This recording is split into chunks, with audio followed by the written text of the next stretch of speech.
بسم اللہ الرحمن الرحیم۔ شروع اللہ کے نام سے جو بڑا مہربان نہایت رحم والا ہے۔ السلام علیکم۔ دربار صدیق اکبر رضی اللہ تعالیٰ عنہ میں ایک باوقار عورت داخل ہوئی تو امیر المومنین حضرت ابو بکر صدیق رضی اللہ تعالیٰ عنہ نے اس عورت کے بیٹھنے کے لیے اپنی چادر بچھا دی۔ حضرت عمر فاروق رضی اللہ تعالیٰ عنہ نے جب حضرت ابو بکر صدیق سے اس کے بارے میں پوچھا تو آپ رضی اللہ تعالیٰ عنہ نے فرمایا کہ یہ اس عظیم شخص کی بیٹی ہے جس نے زمانہ رسالت میں اپنی جان راہ خدا میں قربان کر کے اپنا ٹھکانہ جنت میں بنا لیا۔ انبیاء مرسلین علیہ السلام کے پاس سب سے افضل شخصیت حضرت ابو بکر صدیق رضی اللہ تعالیٰ عنہ کی ہے۔ جس ذات کے بارے میں یہ کلمات ادا کیے وہ معزز، محترم اور عظیم شخصیت حضرت سیدنا سعد بن ربیع انصاری رضی اللہ تعالیٰ عنہ کی ذات گرامی ہے۔ آپ عظیم صحابی ہیں۔ اسلام لانے کے بعد آپ نے اپنی زندگی عشق رسول میں بسر کی اور اس دنیا سے کوچ کرتے ہوئے محبت رسول کے وہ انمول ہیرے عطا کر دیے جن کی چمک سے تاریخ کے اوراق روشن اور عاشقان رسول کے سینے منور ہو گئے۔ حضرت سعد بن ربیع انصاری رضی اللہ تعالیٰ عنہ کا شمار انصار کے ان 70 یا 72 خوش نصیب مرد حضرات میں ہوتا ہے جنہوں نے اعلان ہجرت سے قبل عقبہ مکے کے قریب ایک گھاٹی میں سرکار دو عالم صلی اللہ علیہ وآلہ وسلم کے دستے اقدس پر بیعت کرنے کی سعادت حاصل کی، اور صرف یہی نہیں بلکہ اپنے رب کے حکم سے نبی کریم صلی اللہ علیہ وآلہ وسلم جن 12 معتبر قابل اعتماد افراد کو نقیب قوم کا سردار بنایا، ان معزز افراد میں آپ بھی شامل تھے۔ آپ زمانہ جاہلیت سے پڑھنا لکھنا جانتے تھے، حالانکہ اس دور میں اہل عرب میں بہت کم لوگوں کو لکھنا پڑھنا آتا تھا۔ حضور صلی اللہ علیہ وآلہ وسلم نے حضرت سعد بن ربیع اور حضرت عبد الرحمن بن عوف کے درمیان بھائی چارہ قائم فرمایا۔ حضرت سعد کے پاس تو باغ تھے اور آپ کی 2 بیویاں تھیں۔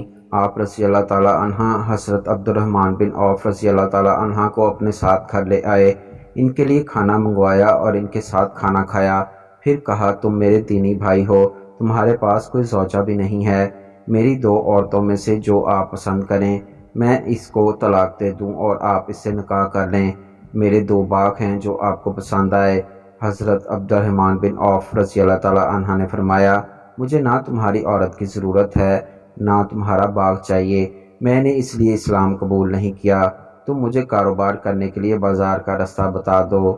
آپ رضی اللہ تعالیٰ عنہ جنگ بدر اور احد میں شریک ہوئے اور غزوہ احد سن 3 ہجری ماہ شوال میں ہی شہادت کا درجہ پایا۔ اپنے اس پیارے صحابی سے نبی کریم صلی اللہ علیہ وآلہ وسلم کی محبت اور شفقت اس طرح تھی، آپ صلی اللہ علیہ وآلہ وسلم نے خیریت دریافت فرمائی۔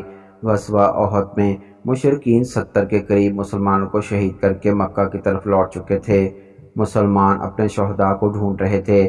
اس موقع پر نبی کریم صلی اللہ علیہ وآلہ وسلم کے کلمات اور جذبات آپ رضی اللہ تعالیٰ عنہ کے لیے یہ تھے کہ کیا کوئی ایسا شخص ہے جو جا کر دیکھے کہ سعد بن ربیع کے ساتھ کیا ہوا ہے، وہ زندہ ہیں یا شہید ہو گئے ہیں۔ حضرت زید بن ثابت رضی اللہ تعالیٰ عنہ کہتے ہیں کہ نبی اکرم صلی اللہ علیہ وآلہ وسلم نے مجھے حضرت سعد بن ربیع کی خبر معلوم کرنے کے لیے بھیجا اور فرمایا، اگر تم سعد کو دیکھو تو اسے میری طرف سے سلام کہنا اور اسے بتانا کہ رسول اللہ صلی اللہ علیہ وآلہ وسلم پوچھ رہے ہیں کہ تم کیسے ہو۔ حضرت زید بن ثابت رضی اللہ تعالیٰ عنہ نے شہداء کے درمیان چکر لگاتے ہوئے حضرت سعد ربیع کو کئی مرتبہ پکارا مگر کوئی جواب نہ ملا۔ اچانک ایک جگہ سے کمزور سی آواز آئی، کیا ہے؟ حضرت زید بن ثابت رضی اللہ تعالیٰ عنہ اس جانب گئے تو دیکھا کہ حضرت سعد بن ربیع رضی اللہ تعالیٰ عنہ میں کچھ زندگی باقی ہے۔ حضرت زید بن ثابت رضی اللہ تعالیٰ عنہ نے کہا، مجھے رسول اللہ صلی اللہ علیہ وآلہ وسلم نے بھیجا ہے کہ دیکھوں کہ تم زندہ ہو یا نہیں۔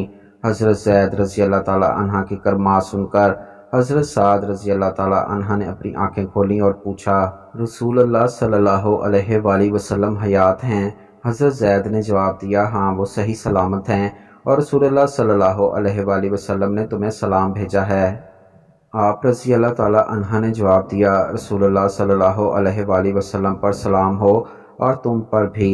تمام تعریفیں اللہ پاک کے لیے ہیں کہ پیارے آقا محفوظ ہیں۔ اب میرا دل مر جانے پر خوش ہو رہا ہے، تم بارگاہ رسالت میں میرا سلام پہنچا دینا اور عرض کرنا کہ یا رسول اللہ صلی اللہ علیہ وآلہ وسلم، میں جنت کی خوشبو محسوس کر رہا ہوں۔ عرض کرنا کے ساتھ کہہ رہا ہے، اللہ پاک ہماری طرف سے آپ کو اس سے بھی بہتر بدلہ عطا کرے جو کسی نبی علیہ السلام کو ان کی امت کی طرف عطا فرماتا ہے۔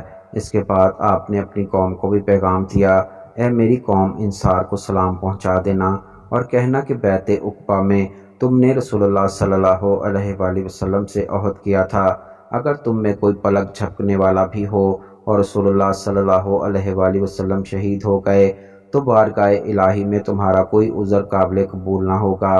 یہ کہہ کر حضرت سعد رضی اللہ تعالی عنہ اس دنیا فانی سے کوچ کر گئے۔ آپ کے جسم پر تیروں، نیزوں اور تلواروں کے 70 نشانات موجود تھے۔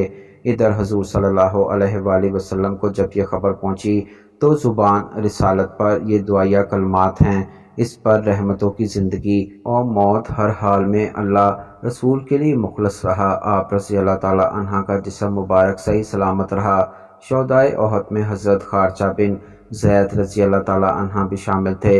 حضرت سعد بن ربیع اور حضرت خارجہ بن زید رضی اللہ تعالی عنہ کو ایک ہی قبر میں دفنایا گیا۔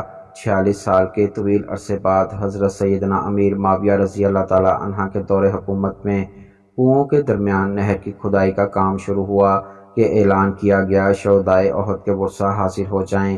لوگ وہاں آئے، قبروں میں نمی آ چکی تھی، چنانچہ کھدائی کی گئی تو شہداء کے جسم تر و تازہ تھے۔ شہداء کو قبر سے نکالا گیا تو یوں لگتا تھا کہ نیند کی حالت میں ہیں اور کل ہی دفن ہوئے ہیں۔ قبریں مشک کی خوشبو سے مہک رہی تھیں۔ حضرت خارجہ بن زید اور حضرت سعد بن ربیع رضی اللہ تعالی عنہ کی قبر نمی والی قبروں سے علیحدہ تھیں، لہٰذا ان کے اجسام کو نہیں نکالا گیا اور قبر کو دوبارہ بند کر دیا۔